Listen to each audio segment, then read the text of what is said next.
In 1951, MLB made a decision that effectively banned little people from playing Major League Baseball, ending the career of a 3'7" dwarf who was on pace to be the most productive player in MLB history. He is the only dwarf to ever play Major League Baseball. He got paid $100, was instructed to jump out of a birthday cake, and was under orders from this man that told him if he swung, he would be murdered.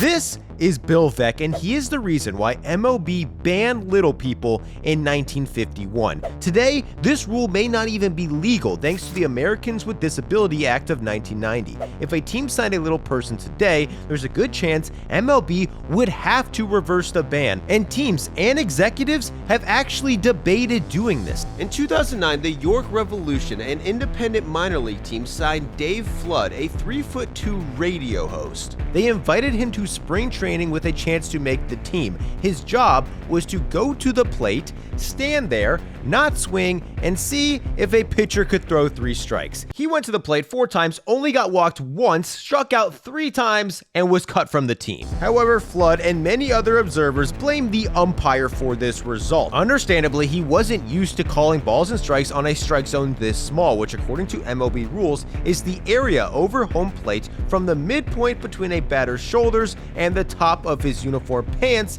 and a point just below the kneecap. This is Shohei Ohtani's strike zone. This would be Ohtani's strike zone if he shrunk 3 feet. Some believe a zone this small would make throwing a strike impossible, and if Ohtani woke up tomorrow unable to run, unable to field, 200 pounds lighter, and 3 feet shorter, he'd actually be more productive. But in 2014, the Buckingham Bluefish tried this in the Atlantic League, and again, the 4'1" batter struck out, showing that professional pitchers can hit small strike zones. But Bill Veeck had a better idea to make the strike zone even smaller, using a loophole in the rulebook. The strike zone isn't created based on a player's height. It's created when the batter is in his stance and prepared to swing at a pitched ball, meaning if a 6'7" batter crouched low enough, he could have the same strike zone as a 4-foot batter, as long as this was his natural stance and he did it every time. So theoretically, if a team hired a dwarf who already had a small strike zone and had him crouch in the box, making his strike zone even smaller,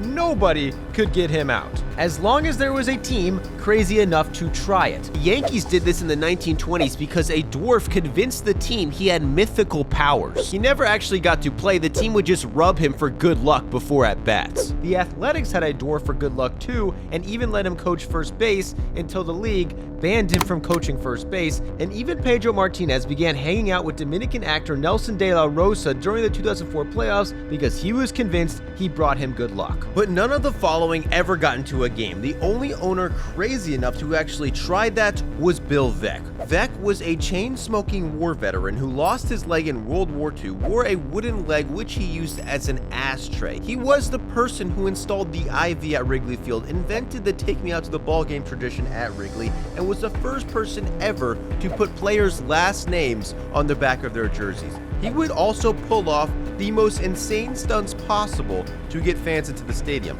He once hired a clown and made him the first base coach, until the league got mad and made him stop. He signed a 56-year-old to play for his team so he could claim he had the oldest player of all time. Minnie Minoso did play and became the only player ever to play in 5 different decades. He had a promotion where he gave away 36 lobsters. He had a promotion where fans became the manager for a game. He gave them signs and let them vote on decisions the manager was supposed to make.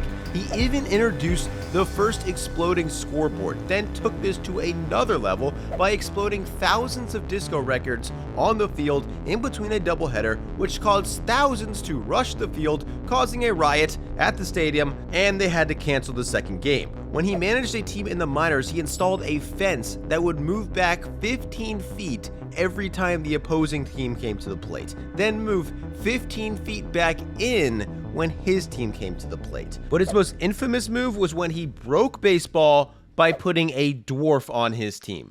Veeck was doing a promotion and wanted to add a surprise that stirred up publicity for his team and sponsors, so he hired Eddie Gaedel, paying $100, which was the minimum required payment for a dwarf act at the time, then bought a cake to have Gaedel jump out of. According to Veeck, the cake costs more than it costs to hire Eddie Gaedel.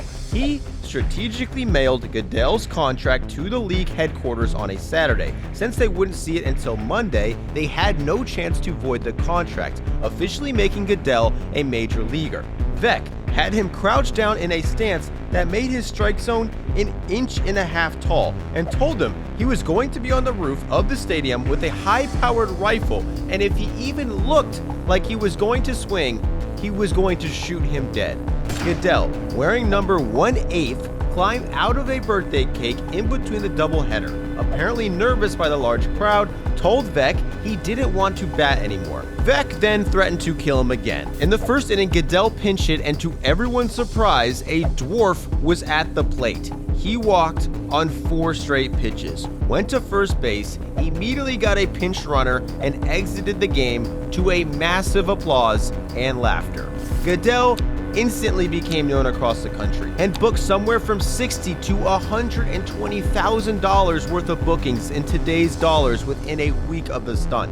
A week later, he was arrested for public intoxication and told the police he was a professional baseball player. Veeck would keep hiring him and once booked him to dress up as a Martian, invade the field, and abduct 2 players in another stunt years later. Gaedel tragically passed away a decade later after getting beat up on the street while leaving a bowling alley, and never got the chance to hit again, because the day after the stunt, the American League voided his contract, and MLB made a new rule that required the league president to approve each contract before a player enters a game, effectively banning little people from playing Major League Baseball. 50 years later, Commissioner Bud Selig doubled down on the ban, saying, quote, "It turned the game into a farce." But how effective would a team of little people actually be? Assuming the little person would be ineffective in the field and on the base pass, they would only be able to hit once per game, then be subbed out for a runner. According to calculations done by Nate Silver, if a little person led the game off with a walk, he would increase his team's winning odds by 4.6%.